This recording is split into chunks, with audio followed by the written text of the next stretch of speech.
पाहताय ना, आपल्या सांजोऱ्या कशा खमंग खुसखुशीत झाल्यात, दोन्ही बाजूनी टम्म फुगल्यात आणि महत्त्वाचं म्हणजे तेलकट अजिबात झालेल्या नाहीयेत आणि खाताना सारण अजिबात खाली पडणार नाहीये. तुम्हाला सुद्धा अगदी अशाच सांजोऱ्या करायच्या असतील तर व्हिडिओ सुरुवातीपासून शेवटपर्यंत स्किप न करता नक्की पहा. कारण वेळोवेळी नेहमीप्रमाणे भरपूर साऱ्या टिप्स आणि ट्रिक्स सांगितलेल्या आहेत. चला तर पाहूया गोल गरगरीत खमंग खुसखुशीत गोड सांजोऱ्या.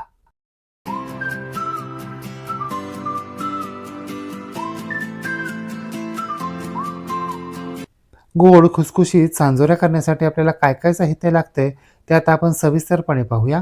हे पहा, सांजोऱ्या करण्यासाठी इथे आपल्याला 1 वाटी जाड रवा, 1 वाटी बारीक चिरलेला गूळ, मूठभर किसलेलं सुकं खोबरं, 1 चमचा खसखस, 2 चमचे आपल्या आवडीप्रमाणे ड्रायफ्रूटचे काप, 4 चमचे साजूक तूप आणि 1 चमचा वेलची जायफळ पूड घ्यायची आहे. तुम्हाला सांजोऱ्या खूप गोड आवडत नसतील तर मग पाऊणच वाटी बारीक चिरलेला गूळ घ्यायचा आहे. जाड रवा उपलब्ध नसेल तर बारीक रव्याचा वापर केला तरी सुद्धा चालणार आहे. प्रत्येक प्रांतामध्ये सांजोरी करताना सुकं खोबरं वापरतातच असं काही नाही. तुम्हाला वापरायचं असेल तर वापरा, नाही वापरलं तरी चालेल. परंतु खसखस नक्की वापरायचे. पारंपरिक पद्धतीमध्ये ड्रायफ्रूटचा वापर केला जात नसे, परंतु सांजोरी हेल्दी आणि आणखीन स्वादिष्ट व्हावी म्हणून आपण ड्रायफ्रुट्स वापरतोय.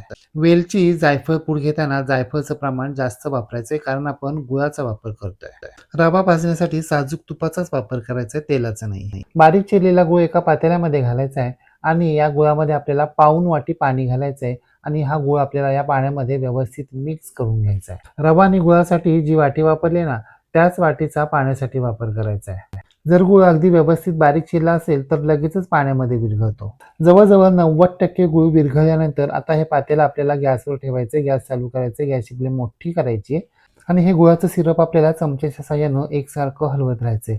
या सिरपला आपल्याला खळखळून उकळी आणायची.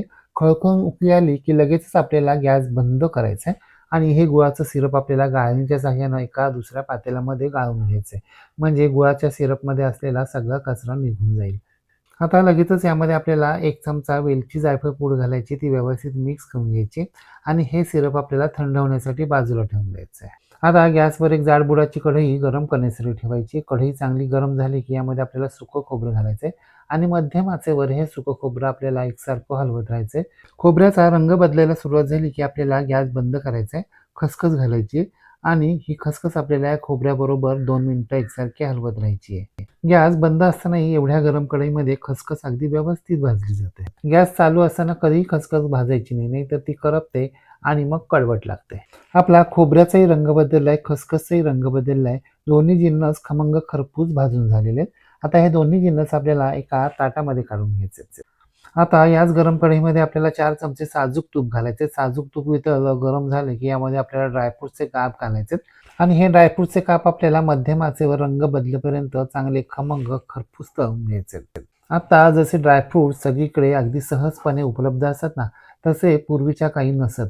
म्हणून कदाचित सांजुरीमध्ये किंवा इतर जिन्नसांमध्ये ड्रायफ्रुट्स घातले जात नसावेत. परंतु जर आता उपलब्ध असतील तर घालायला काहीच हरकत नाही. आपले ड्रायफ्रुटचे काप खमंग खरपूस तळून झालेले आहेत. आता हे ड्रायफ्रुटचे काप देखील आपल्याला काढून घ्यायचे आहेत. आता कढईमध्ये उरलेल्या या तुपामध्येच आपल्याला रवा घालायचा आहे आणि हा रवा आपल्याला सुरुवातीचा 1 मिनिट मध्यम आचेवर एकसारखा हलवत राहायचा आहे आणि 1 मिनिटानंतर मात्र मंद ते मध्यम याच्या मधल्या आचेवर हा रवा आपल्याला एकसारखा हलवत राहायचा आहे. आपल्याला रवा अगदी खमंग खरपूस भाजून घ्यायचा आहे, परंतु करपू मात्र अजिबात द्यायचं नाहीये. त्यामुळे गॅसची फ्लेम मोठी किंवा पूर्ण मध्यम अजिबात करायची नाहीये. रव्यामध्ये तूप अगदी व्यवस्थित मिक्स झालेलं आहे आणि रव्याचा थोडासा रंग देखील बदलायला सुरुवात झाली आहे. रंग बदलायला सुरुवात झाली की यामध्ये आपल्याला आपण तळून घेतलेले सगळे ड्रायफ्रूट्स, खसखस, खोबरं यामध्ये घालायचं आहे आणि पुन्हा हलवायला सुरुवात करायची आहे. जाड रवा असेल तर भाजायला थोडासा जास्त कालावधी लागतो, परंतु बारीक रवा अगदी 10 मिनिटातच भाजून होतो.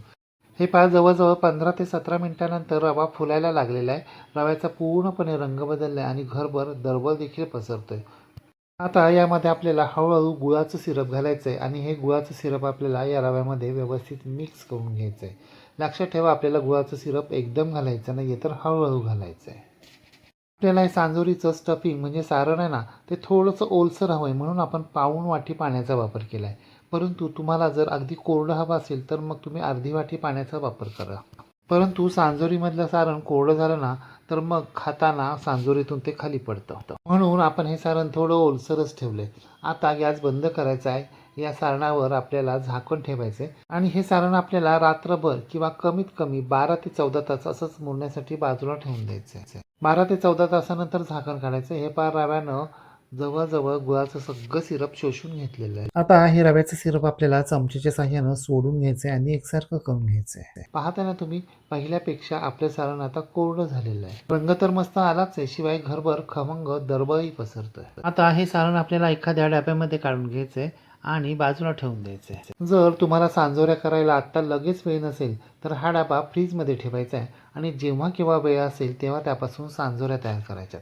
आपण मात्र लगेचच सांजोऱ्या करणार आहोत, परंतु सांजोऱ्यासाठी लागणारी आवरणाची कणिक आपल्याला मळावी लागेल. ती कशी मळायची ते आता आपण पाहूया. कणिक मळण्यासाठी आपल्याला एखाद्या बोलमध्ये 2 वाट्या चाळून घेतलेला मैदा घ्यायचा आहे. चवीप्रमाणे मीठ घालायचं. मीठ व्यवस्थित मिक्स करून घ्यायचे. मीठ मिक्स झालं की यामध्ये आपल्याला 4 चमचे कडकडीत तेलाचं मोहन घालायचं आहे आणि हे मोहन आपल्याला प्रथम चमच्याच्या साहाय्यानं व्यवस्थित मिक्स करून घ्यायचं आहे आणि नंतर मात्र हाताच्या साहाय्यानं चोळून व्यवस्थित मिक्स करायचं आहे. तेल पिठामध्ये व्यवस्थित मिक्स झाल्यानंतर हे पहा, अशा प्रकारे मुटका तयार झाला आहे. याचा अर्थ आपल्या सांजोऱ्या अगदी खुसखुशीत होणार आहेत. यानंतर थोडं पाणी घालत आपल्याला या पिठाची ना घट्ट ना सैल अशी कणिक मळून घ्यायची. आपली मऊ लुसलुशीत अशी कणिक मळून झालेली आहे.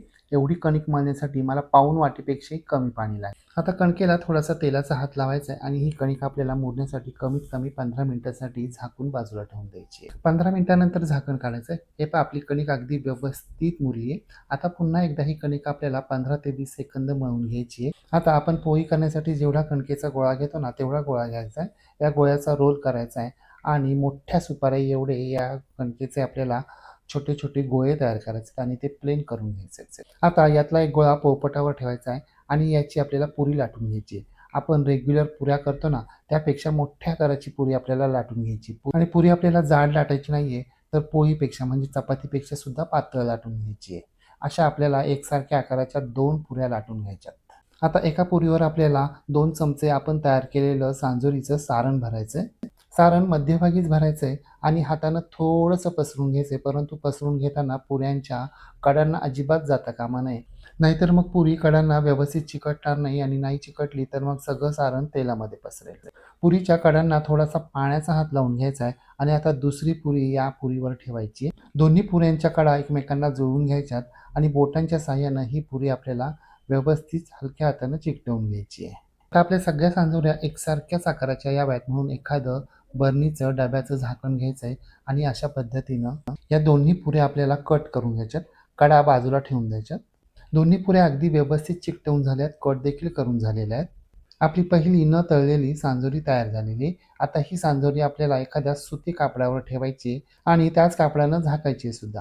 ही झाली सांजोऱ्या करण्याची सोपी पद्धत. परंतु पारंपरिक पद्धतीप्रमाणे आपण पुरणपोळीसाठी किंवा मोदकांसाठी जशी पारी तयार करतो ना तशी पारी तयार करायची. या पारीमध्ये सारण भरायचं, ती बंद करून घ्यायची, हातावर थोडीशी पसरून घ्यायची आणि लाटण्याच्या साहाय्यानं अगदी हलक्या हातानं गोल गरगरीत लाटून घ्यायची. पारंपरिक पद्धतीमध्ये अशा प्रकारे सांजोऱ्या केल्या जातात. परंतु अशा प्रकारची सांजोरी आहे ना ती तितकीशी फुलत नाही जशी 2 पुऱ्यांची फुलते. अशा प्रकारे आपल्याला एकदम 5 ते 6 सांजोऱ्या करून घ्यायच्या आणि कापडानं झाकून ठेवायच्या, म्हणजे त्या सुकत नाही, चिरटत नाहीत. आता आपण सांजोऱ्या तळायला घेऊया. त्यासाठी हे आम्ही एका बाजूला गॅसवर एका कढईमध्ये तेल गरम करण्यासाठी ठेवलं होतं. तेल आपल्याला खूप कडकडीत गरम करायचं नाहीये, मध्यम गरम करायचं आहे. तेल मध्यम गरम झाले की नाही हे पाहण्यासाठी एखादा कणकेचा छोटासा गोळा तेलामध्ये सोडायचा आहे. हे पहा, आपला कणकेचा गोळा आहे ना तो हळूहळू वर येतोय, पटकन वर येत नाहीये. याचा अर्थ आपलं तेल मध्यम गरम झालेलं आहे. आता गॅसची फ्लेम आपल्याला मध्यम करायची आहे. आता एक सांजोरी आपल्याला तेलामध्ये अगदी हळूवारपणे सोडायची. सांजोरी वर तरंगायला सुरुवात झाली की आपल्याला या सांजोरीवर झाऱ्याच्या साहाय्यानं अशा पद्धतीनं तेल उडवायचे, म्हणजे ती वरच्या बाजूनं व्यवस्थित तळली जाईल आणि टम्म फुगेल सुद्धा. 2 पुऱ्यांची सांजोरी तेलामध्ये सोडल्या ती वरच तरंगते, परंतु पारंपरिक पद्धतीनं पारी तयार करून लाटलेली सांजोरी आहे ना ती पटकन तरंगत नाही, थोडा वेळ लागतो. सांजोरी पूर्णपणे वर तरंगून टम्म फुगली आणि तिचा थोडासा रंग बदलायला सुरुवात झाली की ही सांजोरी आपल्याला उलट करायची आणि उलट केल्यानंतर देखील या सांजोरीवर आपल्याला अशा पद्धतीनं झाऱ्याच्या साहाय्यानं तेल उडवत राहायचे, म्हणजे दोन्ही बाजूनी सांजोरी व्यवस्थित तळली जाते. सांजोरी तळताना खूप वेळा उलटपालट करायची नाहीये, अगदी 2-3 वेळा. खूप वेळा उलटपालट केली ना, तर सांजोरी जास्त तेल पिते. पुऱ्या देखील जास्त वेळा उलटपालट केल्या ना, तर त्याही जास्त तेल पितात. सांजोरी आपल्याला खूप डार्क रंगावर तळायची नाहीये. फिक्कट गोल्डन रंगावर आपल्याला सांजोरी तळून घ्यायची आहे. तेलावर हे बुडबुडे बऱ्यापैकी कमी झाले, की आपल्याला सांजोरी काढून घ्यायची आणि काढताना ती कढईच्या कडेला अशी थोडा वेळ धरायची म्हणजे तेल निथळलं जाईल. पाहताय ना आपली सांजोरी दोन्ही बाजूनी कशी टम्म फुगली आहे आणि तिला फोड देखील आली आहेत. पाहता क्षणी कळतंय की आपली सांजोरी किती खुसखुशीत झाली असेल. तळून झालेली सांजोरी आपल्याला एखाद्या वेळणीमध्ये किंवा चाळणीमध्ये काढून घ्यायची आहे आणि अशा प्रकारे उभी ठेवायची म्हणजे अतिरिक्त तेल निथळलं जाईल. त्यासाठी चाळणीमध्ये किंवा वळणीमध्ये अशा प्रकारे एखादी वाटी ठेवायची म्हणजे सांजोरी उभी राहते. आता आपण पारंपरिक पद्धतीनं पारी तयार करून लाटलेली जी सांजोरी आहे ना, ती तळायला घेऊया. हे पहा, ही सांजोरी अगदी पटकन वर येत नाही, थोडा वेळ लागतोय. ही सांजोरी देखील आपल्याला पहिल्या पद्धतीप्रमाणे मध्यम आचेवरच तळायची आहे. सगळ्या सांजोऱ्या आपल्याला मध्यम आचेवरच तळायच्या आहेत. मोठ्या किंवा मंद आचेवर तळायच्या नाहीयेत. मंद आचेवर तळल्या तर त्या जास्त तेल पितील आणि मोठ्या आचेवर तळल्या तर त्या करपतील. पाहताय ना तुम्ही, पुऱ्यांसारखी ही सांजोरी टम्म फुगलेली नाहीये, थोडीशी कमी फुगली आहे. आतापर्यंतच्या सांजोऱ्या आपण छोट्या केल्या होत्या. आता एक मोठ्या आकाराची म्हणजे पारंपरिक पद्धतीच्या आकाराची सांजोरी मी तुम्हाला तळून दाखवतो. ही सांजोरी देखील आपण 2 पुऱ्या लाटूनच तयार केलेली आहे. फक्त मोठ्या आकाराची केली आहे इतकंच. मोठ्या आकाराची सांजोरी देखील अगदी टम्म फुगली आहे, खमंग खरपूस तळली गेलेली आहे. सगळ्या सांजोऱ्या आपल्याला अशा पद्धतीनंच मध्यम आचेवर खमंग खरपूस तळून घ्यायच्या आणि एक-एकच सांजोरी तळायला हवी असं काही नाही. तुमच्या कढईच्या आकाराप्रमाणे तुम्ही 2, 3, 4 अशा कितीही सांजोऱ्या एका वेळी तळू शकता. आपण आज जे प्रमाण पाहिलं त्या प्रमाणामध्ये छोट्या आकाराच्या 12 सांजोऱ्या तयार झाल्यात आणि मोठ्या आकाराची 1 सांजोरी तयार झाली. म्हणजे एकूण 13 सांजोऱ्या तयार झाल्यात. तुम्ही जर छोट्या आकाराच्या केल्यात तर मग 14 ते 15 देखील होतील. पाहताय ना तुम्ही आपल्या सगळ्याच्या सगळ्या सांजोऱ्या दोन्ही बाजूंनी अगदी टम्म फुगलेल्या आहेत, खमंग खरपूस तळल्या गेल्या आहेत. तेलकट अजिबात झालेले नाहीये. त्यामुळे तेलही खूप कमी लागलं. एक सांजोरी मी तुम्हाला चमच्याच्या साहाय्यानं वाजवूनही दाखवतो आणि फोडूनही दाखवतो. आवाज तर ऐका.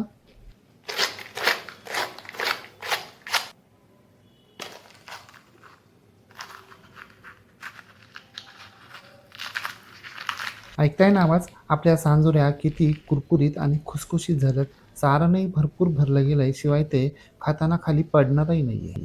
पाहिलत ना, आपल्या सगळ्याच्या सगळ्या सांजोऱ्या अगदी गोल गरगरीत टम्म फुगल्यात, खमंग खुसखुशीत झाल्यात. एकही सांजोरी फुटली नाहीये आणि तेलामध्ये सारण अजिबात सुटलेलंही नाहीये. तयार झालेल्या सांजोऱ्या आपल्याला एखाद्या डब्यामध्ये भरून ठेवायच्यात. किमान 10-12 दिवस तरी ह्या सांजोऱ्या अजिबात खराब होत नाहीत. मग तुम्ही सुद्धा या आषाढ महिन्यामध्ये अशा प्रकारे सांजोऱ्या करून पहा व कशा झाल्या ते कमेंट बॉक्समध्ये मला नक्की सांगा. रेसिपी आवडल्यास लाईक, शेअर, कमेंट करायला विसरू नका. आणि हो, तुम्ही जर अजूनही गृहविष्णू किचन चॅनलला सबस्क्राईब केलं नसेल, तर प्लीज नक्की सबस्क्राईब करा. शेजारील बेल आयकॉनवर प्रेस करा, ऑल सिलेक्ट करा. म्हणजे माझ्या नवनवीन रेसिपींचे नोटिफिकेशन तुमच्या मोबाईलवर येतील. पुन्हा भेटूया अशाच एका नवीन रेसिपीसह. तोपर्यंत नमस्कार व रेसिपी शेवटपर्यंत पाहिल्याबद्दल धन्यवाद.